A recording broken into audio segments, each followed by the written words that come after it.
shaqada aad qabanaysaana waa mid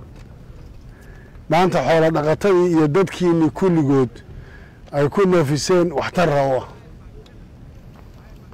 oon garanayna weliba xaalado badan ood ku jirtaan iyo culayska ay leedahay laakiin lama moogana maanta qof kastoo soomaali wuxuu garanayaa deegaanka aad joogtaan istaraatiijiga uu yahay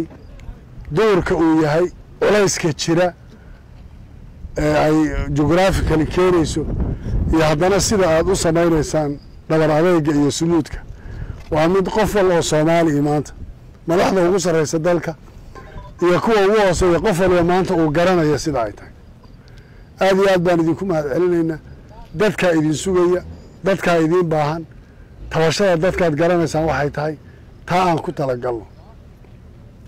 isku tashigeenu annagu muhiim noo yahay duruufta aan ku jirro iyo xaaladdaa lagu jiro ee si walba leh waa midda maanta halkaa aan ku soo gaadhnay iyadaa u baahan markaa inaan sidii tallaabeen u qaadi karriyo waxaan hore u socon karraan u socon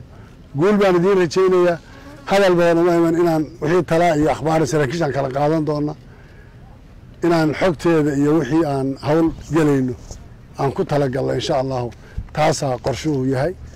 sidaasaan guul idinku rajaynayaa